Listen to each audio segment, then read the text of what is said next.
just a quick overview of what's in the plan. And again, this is the public review draft. The three key points that we'll highlight today include the two main sections in the plan.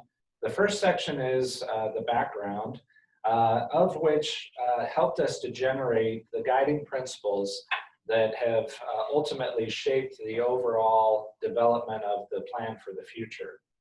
And then the third thing that we'll talk about is the recommendations. And those are the specific items that are generated as recommendations for action or specific projects within the Sinks Canyon Master Plan report.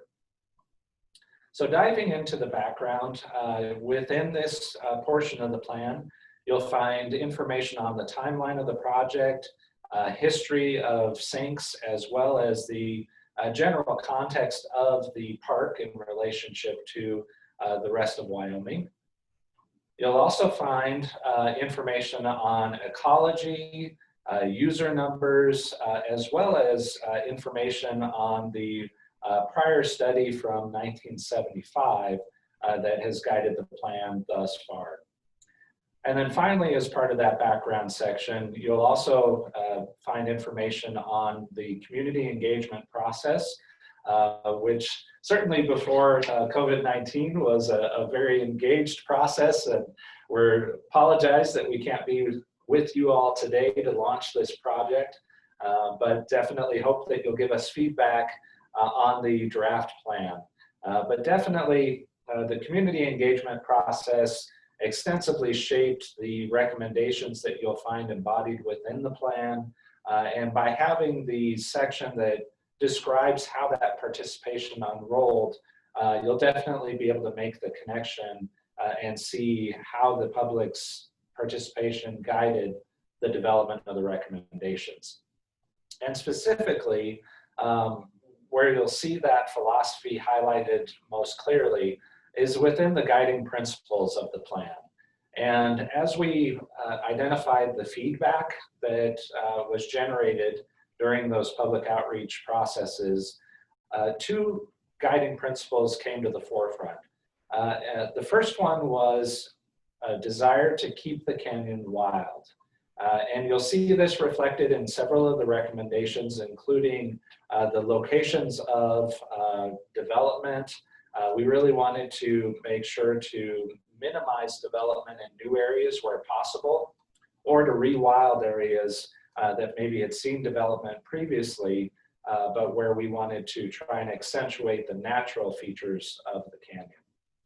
The second key item of guiding principles is leveraging economic development in the valley. Sinks Canyon is definitely a key reason for people to visit the Lander area, and we want to acknowledge the fact that tourism and natural resources are an important part of the overall economic vitality of the Lander Valley. And so many of the principles that you'll see and the suggestions within the plan relate back to acknowledging that relationship with economic development. Next, the recommendations, which makes up the bulk of the plan, are divided into two different geographic themes. The first theme is general park-wide recommendations that relate to elements that are really cross the boundaries, the different areas of the park, and specifically the different districts. So Sawmill, the Sinks, the Rise, and Poposia are the four main districts that are recommended within this plan. And other park-wide improvements that you'll find within this section include things like additional signage, wayfinding and interpretation signage, recommendations for trails that again cross through many areas of the park, and other recreation features that are recommended like the Via Ferrata.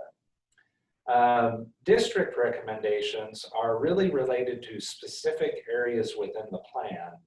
And for those, you'll notice that within the planning document, we do have highlighted plan drawings for each of the four districts of the park.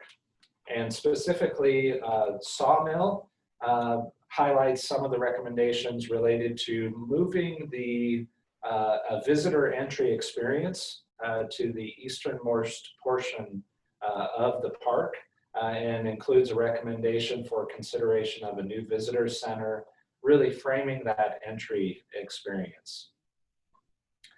The RISE concept embodies some of the ideas of those two key principles, specifically keeping the canyon wild.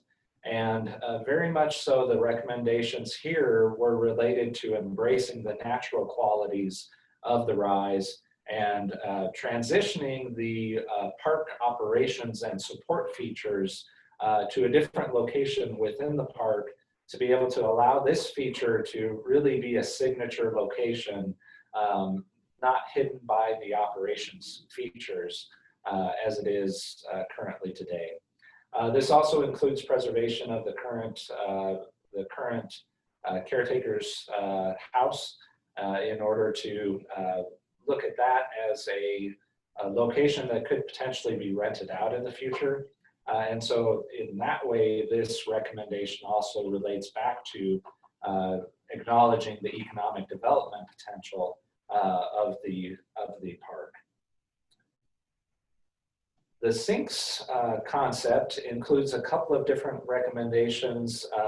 This would be the location where the operations facilities are relocated. So up on the north side of the road across from the sinks, and actually tucked in behind a hillside from the road in an area that's not visible as much to the public, would be the location recommended for the operations and maintenance facilities, as well as housing for park staff.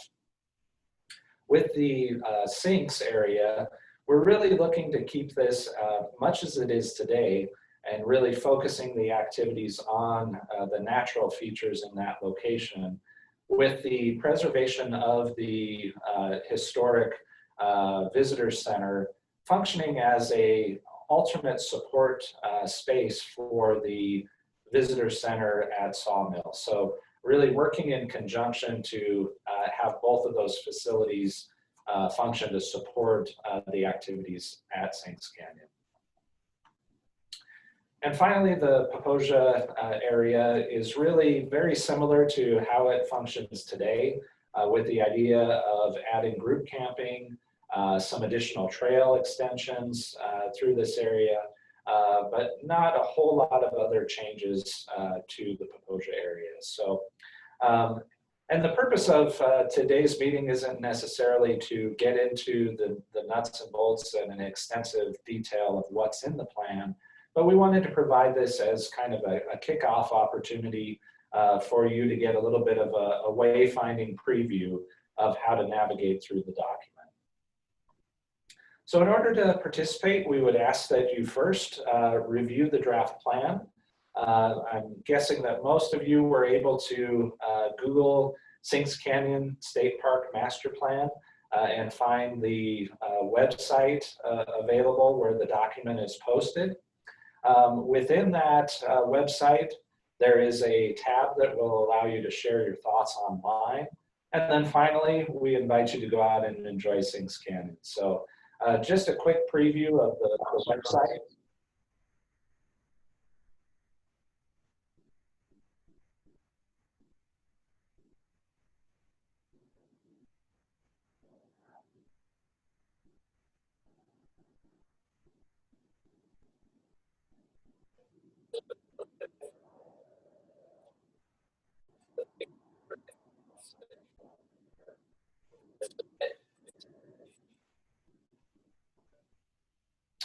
So with that, that is our introduction and overview of the Sinks Canyon Master Plan. We do invite you to direct any questions to CarlyAnn Carruthers at State Parks, who is the planner managing the project. And Carly, do you have any final words to wrap up, or any questions that have come in from the chat? I'm not seeing any questions from you guys yet, so we'll make sure we give you guys a few minutes to get all those in, and so we can address your concerns. I have shared the link directly back to the master plan website there in the chat box. And I would tell all of you to please share this link far and wide. The comment period will run through August 18th. And so there's still plenty of time to get your comments in. And it should just be fairly easy for you to use that Google form and tell us exactly which page you're referencing, or if you have broader concerns, to just type us a message in that. I'm getting a question about whether we had input from the climbing community. So we should talk a little bit about the process of this plan. We started back, I want to say, in April of 2019 would have been our first public meetings. And in conjunction with the public meetings, we also had a steering committee with representatives from lots of stakeholder groups in the Lander area. So we've been consulting with tribal representatives, with people from the climbing community, the hiking and camping community, mountain biking, as well as representatives from the Chamber of Commerce, the colleges, Knowles, who else am I forgetting? Local schools. Local school districts. School districts have a lot to say about how they use Sinks Canyon as an educational opportunity. So in short, yes, we have been communicating with the climbing community, and I would say that they are probably some of the people who came out most strongly at our public meetings. We were really excited that we had such strong public support at the 2 in-person meetings. I think we had over 40 participants at each of those, which is, we consider, pretty good for a public event that's happening on a otherwise nice evening where you might have lots of other things to do. So yeah, I'm glad that we've heard from them about trails in the area, about access points that they're concerned about, and a lot of the access really deals with how we work with our surrounding land management agencies. You guys might know that Sinks Canyon State Park is actually game and fish property that we manage as state parks for recreation, and that surrounding that there are Bureau of Land Management and United States Forest Service parcels, as well as some state of Wyoming sections. So I think a lot of those access trails cross boundaries, and so we want to be sure that we can sign them well and make them safe and easy to use for everyone who wants to be up there. Do you have any other questions? As those are maybe coming in, I just want to say a few words about commenting on the plan. In order for us to most effectively review and manage any comments that you might have, we do ask you to try and be as specific as you can regarding your comment and along with a page number so that we're able to quickly identify the area that you're talking about, and if you can provide us with the question or concern or information that you'd like to share in as much detail as you can. That'll help us to be able to effectively manage all of the comments that come into us. One other thing I'd like to mention is that this master plan is by no means the be-all and end-all of things to happen at Sinks Canyon State Park. We, of course, will have to go and seek funding, seek final approvals. There will be permitting for any improvements that get built on the park, and we'll work really closely with our superintendent, Jamie Simonson, and then all of the park staff there. We also have an outdoor recreation manager, Chris Floyd, who I think works with a lot of people in the Lander community through some of your outreach groups. So I say all of that to preface, we're getting a question about what kind of support we have seen for the Via Ferrata. I think we've seen some varied interest in the Via Ferrata, as well as some concerns about where in the park that would be located. And so I just want to be very clear and acknowledge that that will need to be permitted through Game and Fish and the other land management agencies before that goes in. And we'll have a lot of details to work out about what kind of concessionaire opportunity that will look like. But yeah, there has certainly been interest and support from various groups in the community. We're also getting a question about why rock climbing isn't listed in a full list of activities and amenities, and I'm going to say that's a big fat typo. So we'll make sure that we get that switched. I think rock climbing is, well, Sinks Canyon, I think aside from being a really amazing local spot for rock climbing, this is one of the best spots that State Parks has in its system for rock climbing. So we really think that that's an awesome amenity that we'd like to be able to build on and to work with local representatives to improve. And when I say improve, I guess I more mean cultivate and care for as well. Not everything at Sinks Canyon needs improved, and that's one of the, I think, most important public comments we received, that Sinks Canyon is lovely as it is, and that a lot of people are not interested in seeing it change so much that it doesn't feel like what we we think of when we think of sinks. So I guess one other question that comes to my mind, Carly, is how long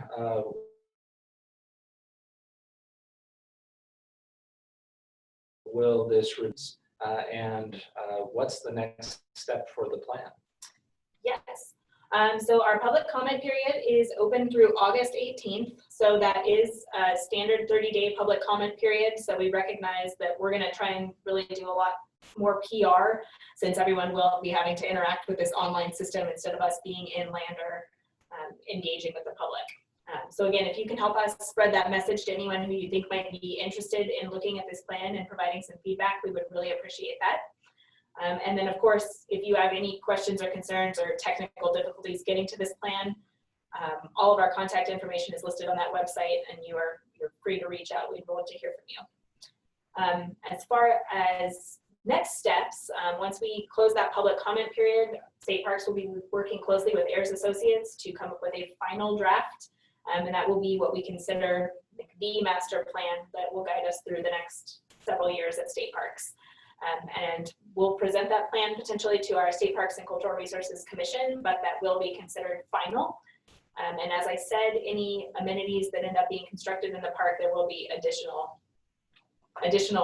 permitting and other processes to go through.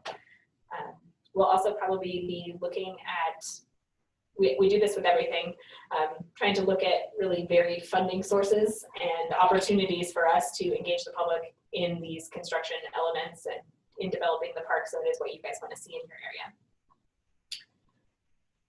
area. Got another comment coming in addressing trapping and snaring, which is currently legal in Sinks Canyon State Park. And I think this person has concerns about animals getting trapped in these that were not intended to be in the traps, and that we might be also catching mountain lion kittens. So that's certainly a concern we hear. And I think we will try to address this in the plan, and this will be something that we'll work closely with Game and Fish on. They do tend to handle more of those issues than State Parks does directly. But she is also asking if there are any plans for signage to alert the public about the hazards on the landscapes, especially spelling out the possibility of traps being in the area.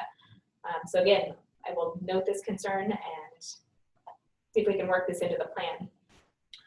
Certainly, one of the things that is recommended within the plan is a more coordinated system for interpretive signage, not just wayfinding, but being able to describe uses at the park and information about the canyon itself. And so by providing that system of framework for signage, that could be an item that could be addressed in some of that interpretive signage as well. So.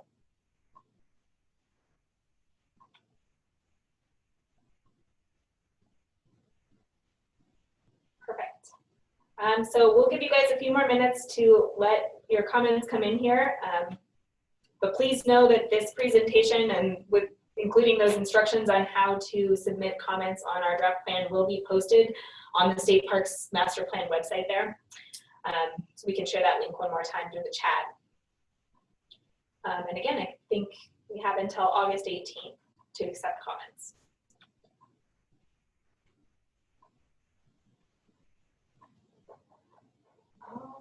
I thought another one was coming in, but I don't think it is. I think that was a blip. Oh. Well, thank you all again for participating in this. We really value having public input on these plans, and hopefully continue to engage with all of you moving forward. So my contact information is on the bottom of your screen right now. Again, I'm CarlyAnn Carruthers. I'm with the planning section. And if you give us a call, I think either myself or Dan, our planner, will be able to help walk you through this. And if we can't answer your questions, we'll get you to the right person. Yeah. It's on the screen. Yeah, so my phone number and my email are both on the screen there, 777-6968. And I am here at the headquarters in Cheyenne. And I think a lot of you have also been, I know, in communication with Jamie Simonson, our superintendent in Sinks Canyon. So I appreciate you guys reaching out and engaging again. So I think with that, we'll go ahead and end this call. I'm not seeing any more questions come in, but I hope to talk to more of you soon, and thank you again.